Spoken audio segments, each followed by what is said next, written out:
So when on the day of their arrival, all their access codes go out at 4 p.m, which is our check-in time. You're just building up that rapport and you're building up Yeah. that relationship to then have one eye on, future bookings and stuff like that. Just makes it more stressful for the guests. So we just like to give them a gentle nudge. A lot of the time it's key safes, where we give them a code upon when they've checked in. Yeah, we weren't allowed to put any other product in the apartment other than Nestle, so that was a bit of a challenge. You've got a little mention on TalkSport and a bit of a shout out on like.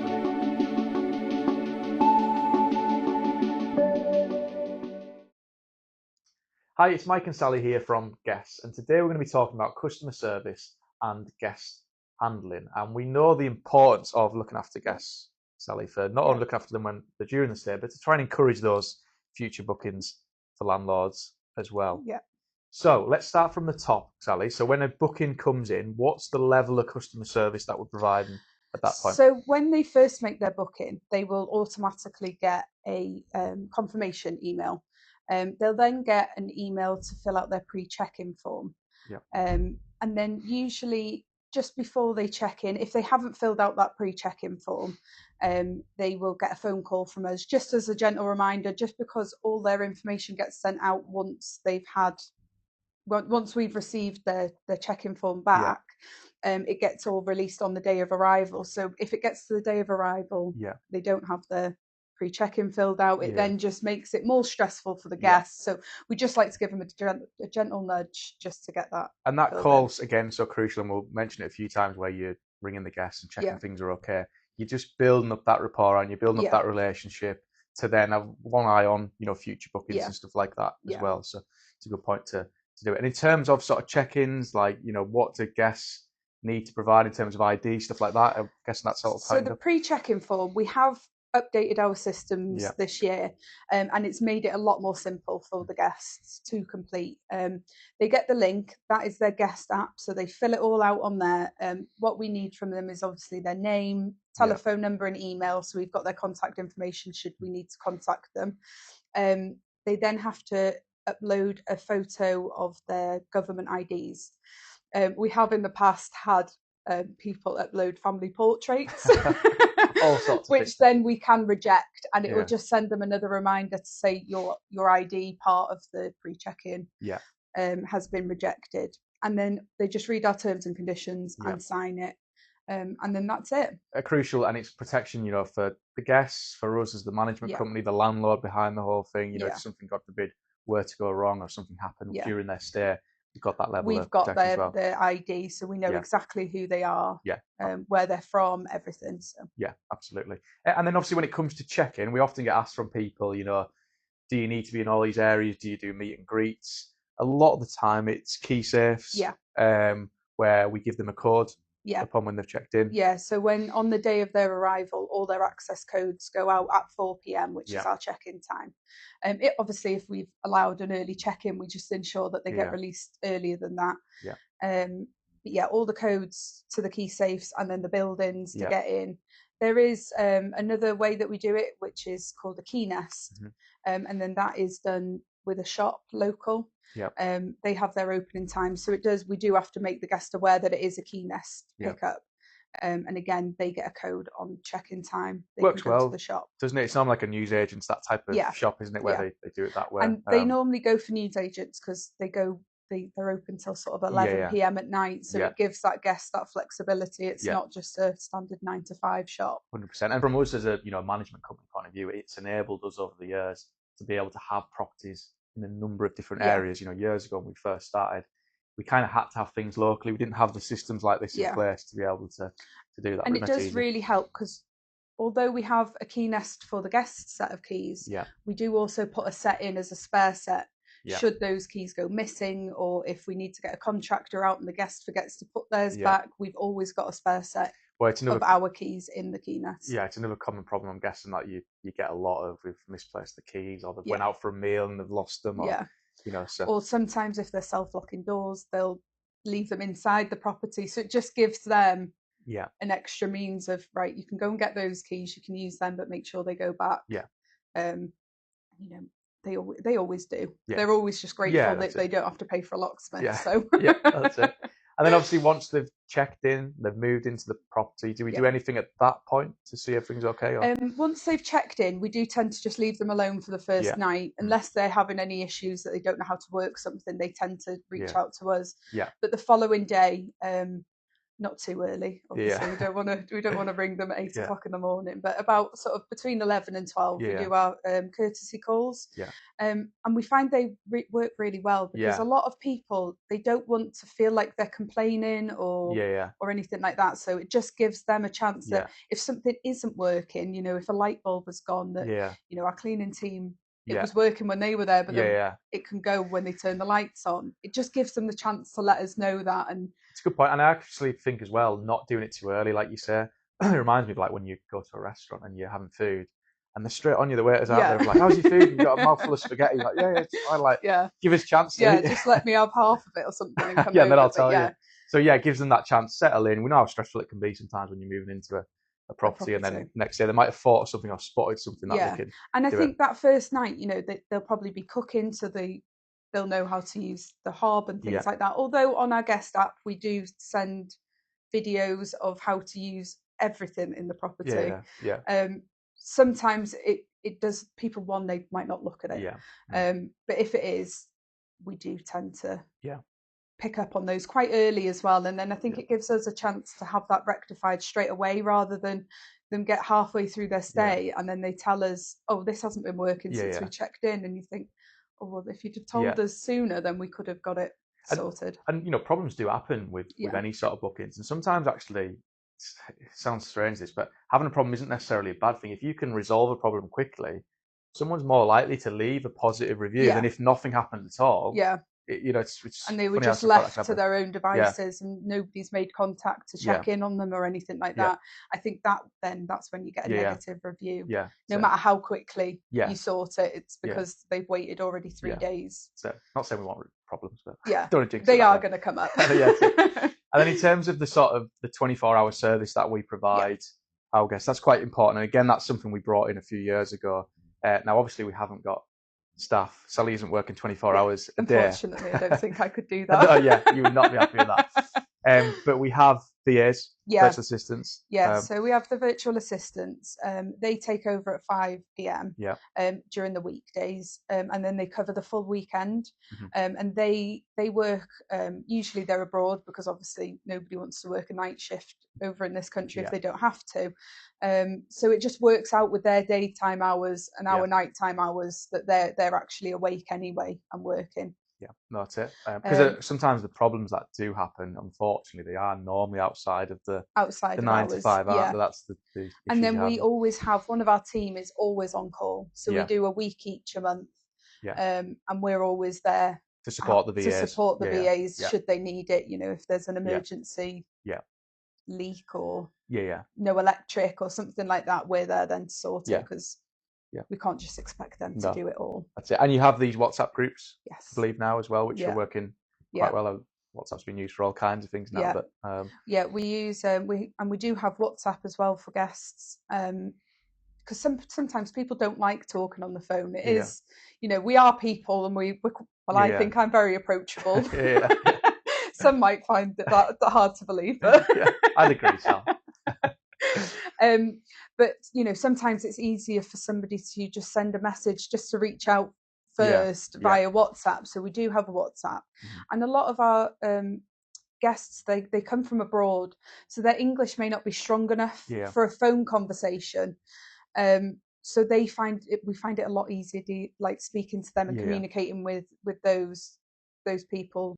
So Sal, once they've had the booking, they've stayed in the property, what happens at that point when it comes to checking out? And crucially, that call, I think.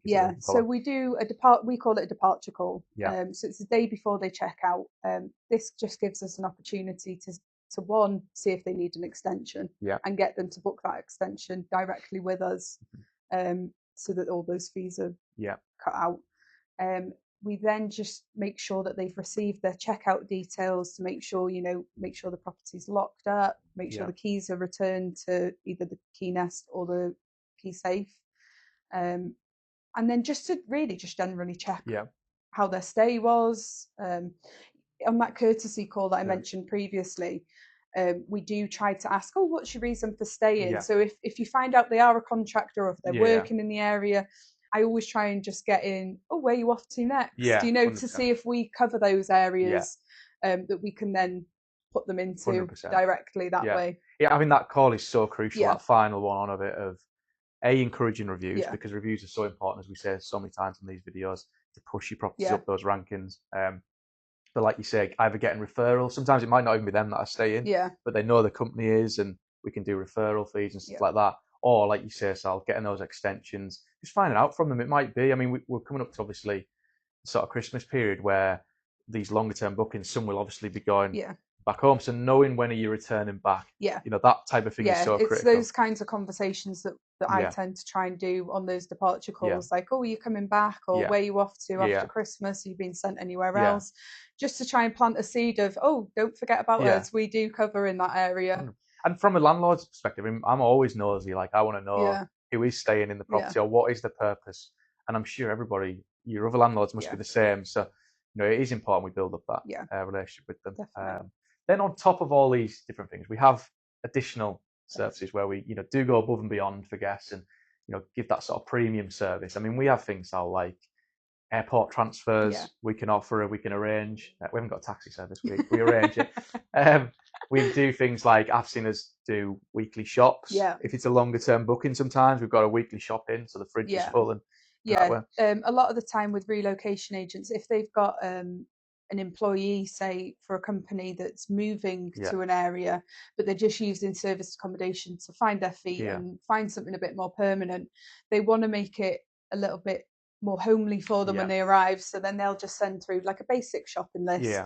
It's never anything too fancy because obviously we don't know the guests saying. Do you remember we had one booking from Nestle and we had to have Nestle products, wasn't it? They wouldn't have anything else for it. We weren't allowed to put any other product in the apartment other than Nestle. So that was a bit of a challenge. But usually it's just things like pasta, some, you know, tomato sauces and things like that, bread. I mean, sometimes as well, even if it's not been requested. I mean, I remember one we did in Heswell on the Wirral when the golf, the Open was on, and we had some presenters from TalkSport that were staying in the properties, and we filled the fridge with beers and stuff like that. And then I think was it the next morning, the morning after, we got a little mention on TalkSport. I remember a bit of a shout out of like, it was brilliant, my beers. So look, things like that. We're a business at the end of the day. We're trying to encourage publicity and get future bookings. Yeah, definitely. And I think, you know, if you do that for the guests staying, they're gonna then think, oh, do you know what? That was a nice touch. They were really kind and they were really generous. So that it does help them then remember you a little bit more and stand out from other providers. That you have done that little gesture. That's it. There's probably people watching that have got properties or people manage it that have had a similar thing. It'll be great to hear from you. You know, what have you done? Where have you went above and beyond? For your guests. I'm sure there's loads of stories out there that we can learn from. I've got one from this week actually. That, we had a guest staying in one of our properties over in Halifax, and they were from Australia. They were coming over to visit family, and one of them left a AirPod in the property. So we've managed to get that retrieved back to us here in the office, and we've posted it back to Australia. So hopefully that guest is going to be really happy when that package turns up. I mean, we're talking about customer service and the importance of that, but at the same time, obviously we have a duty to our landlords behind these properties, and I think, you know, landlord protection is so crucial, and you can be doing that at the same time as providing the service with it. I mean, we have things like controlling the heating in certain properties. Do you want to just explain that a little bit? So with the controls on the heating, so we've got two separate thermostats companies that we use now, and it does all depend on how your electric is wired, on which one we would recommend. But we'll always go out to the property and make sure we're recommending the right one to you. One's called Inspire and the other one is Voltalis, and that just gives us an app where we can set timers on the heating and the hot water tanks, that they come on at certain times of the day, so we're not depriving any guests of heating or hot water, but they just can't leave it on if they go out. It will turn itself off. But a nice touch as well of like when they're arriving, setting it, you know, half an hour before. So when they walk into the property, it's, you know, especially if it's a late check-in, walking into a nice warm apartment makes such a difference. But like you say, crucially being able to cut it off. If we've all done it, you go out for a meal, you don't even think about turn off lights, the electric if you're staying somewhere, like do you? that. But yeah. Yeah, so with that, it shuts it off, and there is some new ones now coming out that we've started implementing into some of our properties, that they actually have a motion sensor on them. Okay. Yeah. So even though we set timers on them, if there's no motion in the property, they will turn off automatically. So it's definitely getting there with technology. Yeah. With things like that. But yeah, and we also have on our systems, we have tasks, and it'll flag up if someone's checking in. So we just ensure that it's on for when they arrive. And then same again when they check out. Yeah. So nothing gets missed either, you know. Yeah. 100%. I don't want anyone thinking that because we've got so many properties. Well, how are you going to remember to turn mine off? Yeah. We have it all set on a task on our system. Yeah, that's it. And then like we touched on it before, we obviously have guests that maybe bring up or say they've got a problem. It could be that they think the oven's broken and stuff like that. We have a new feature now, don't we, that we've sort of introduced where we do get guests to do videos of the problem or what they think the problem is. Yeah, we find a lot of the time, you know, a lot of properties are different, and sometimes there's a switch on the countertop that guests haven't seen.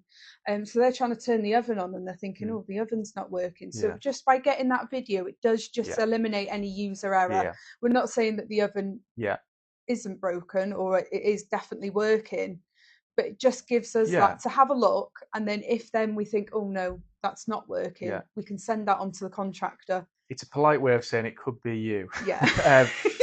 So getting that from them, and it just means we can fix it. Like I say, we might have seen that problem before, but crucially for you as the sort of landlord that might be watching it, it means we're not just sending a contractor out, so there's not a cost straight away. If we can fix it, it helps everyone, including the guest with it. So it's a vital sort of thing, isn't it, really, that way? And I think as well, for the contractor's perspective, they know then what they're going to. If we send them the video that the guests sent, instead of me just ringing saying, oh, the oven's not working, they can actually see what part of the oven's not working, or if it's the whole oven, or if it's a toilet that's leaking, they can see where it's leaking from. So then they can sort of start to think, right, well, I'll take these tools or these parts in case. And it means they can get it done a lot more efficiently as well. 100%. So that's a bit of a summary really of the customer service levels that we go to here at Guest, and I'm sure a lot of other property management companies do as well. It is so important, isn't it, Sal, as we've mentioned. Like I say, you know, if you get customer service right, not only do you look after your guests, but you help the bookings, you help the landlords, you help us as a management company. So such a vital tool, and you guys do an amazing job in there on it as well. So, as always, thanks for watching.